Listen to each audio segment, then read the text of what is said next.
And welcome to the Ruby Tuesday. My name is Ruben, and this is my review for Homecoming Season 2, an Amazon original series. Homecoming returns for its second season with a fresh new mystery and an exciting new star. Janelle Monáe, who was in Moonlight, her character wakes in a rowboat adrift in a lake with no memory of how she got there or even who she is. Also, the series picks up the story of Stephen James, reprising his role as Walter Cruz, who is trying to build a new life following the traumas of war and the Homecoming Initiative when he begins to realize there's much more insidious version of the program underway. So season 1 of Homecoming, I was massively a fan of. I think I was one of the few people that really rated this new series with Julia Roberts and the whole kind of story really as something really quite fresh and unique. I championed it with the way it was very creative and just the way it looked, the shot selection, the director, who I thought was fantastic at helming this series. He's back for these next 10 episodes, and I'm loving the new cast as well.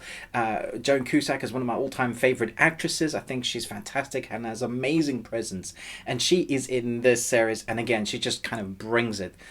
The first 2 episodes of this second series I wasn't too sure about because it really is confusing. Where the first season makes you question things and you have no idea what's going on, the first 2 episodes of the second season you're like, what on earth is happening? I have really no clue what's going on. Thankfully, episode 3 begins to answer some questions and give you some new ones. It also is connected to season 1. I thought when I saw the trailer and even when I watched the first couple of episodes that they were doing another story from the Geist Group with this concoction that they've made that, does bad stuff to people. And I thought they were going to just do separate storylines. You could even have them as individual storylines, but in the same world or in the same, infected area with the Geist Group, the baddies.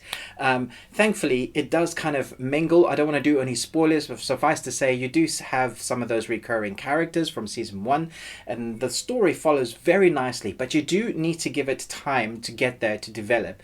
By the time you get to the end, it's again one of those, wow, I didn't see that coming. There were moments in this series that really kept it fresh. And I have to say the creativity, the shot selection, the cinematography, they've really brought their A game again.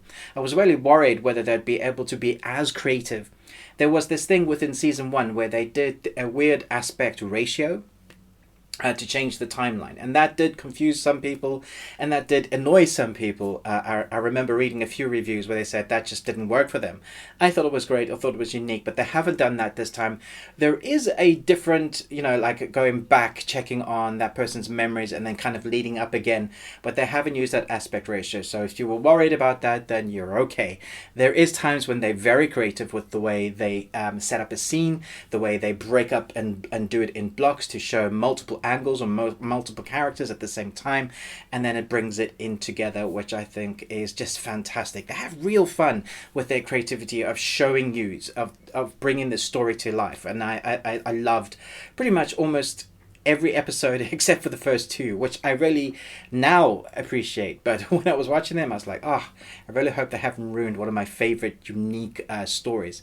And thankfully they happen, and I'm hoping that we'll get more because I think this world could be rich. One of the other unsung heroes in this season is Chris Cooper. Love what he does with his acting. I love what he does with this character. Very understated but very good on screen, and you love the moments and interactions he has with other characters. I think each actor really brings their A game and is able to take what the director has given him and asked for and kind of just work on that and really deliver characters that you believe are in their current states.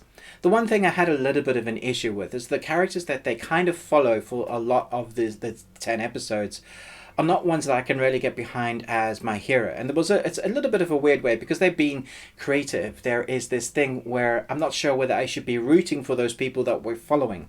There is definitely a character that I am rooting for, but the main characters is like, I know you're trying to get me to like these guys, but I don't, which I found it's an interesting twist on storytelling. You kind of really don't know who you like or who is the good guy, except for one person that I think is obviously the good guy. The Geist Corporation storyline is much bigger than you expect. Well, definitely bigger than I expected, and very different to the tack that I thought they were going to go for. The score here is most definitely a driving force in these 10 episodes. It's almost a character of its own. Often the music will come in, the score will drive what's happening. It's almost like you have the cinematography die out a bit, like almost like you're not watching something, and the music is there in the forefront. And sometimes that cannot work, but here it is just like it's so evident that it means that something's going to happen. And sometimes they will edit it just to snap out of it, and then you'll have the end credits come and they're still doing a sequence, which I love. It's the same as what they did in season 1, but like at a heightened scale, where you get to see some of the episode in the credits. Talk about using every moment of screen time. It's brilliant. These episodes are about 35 minutes, 30 minutes long, so they're not the standard 45-minute episodes, and I think it keeps it fresh. The pace, the tone of it just keeps that flow that they want. And because it's half an hour to 35-minute episodes, you can get through these 10 episodes very quickly. I do wonder, though, if some people are going to have an issue remembering what happened in the previous. You may want to go back and just watch that last episode so you really fully understand what is happening now, because it is quite a complicated story. It goes in multiple tangents and then it comes together. Thankfully, a few of those like deep questions that you've been wanting to ask, that you've been wanting to have answered, are answered in this, which is great. I'm going to champion the season 2 because I think it's as good as season 1. Julia Roberts is not in the second season, but she is an executive producer. We have the same kind of directors helming and championing this project. You have really great actors giving their all, phenomenal score. One of the best things I've seen on TV for a while, apart from that kind of who do I root for, and sometimes you got to know you got to root for. It can't be too confusing. I think you will get it, but it takes its time, if that makes sense. I'm going to give this an A. I think it's really good. Let me know in the comments below what you thought about this series. Have you heard of it? Have you seen season 1? Are you looking forward to this? Or you're one of those that just didn't find this premise or the storyline interesting at all? I really like what they've done here. I think it's one of the best things I've seen in TV for a while. Thanks so much for watching this review, but most of all, until next time, remember, live long and Tuesday.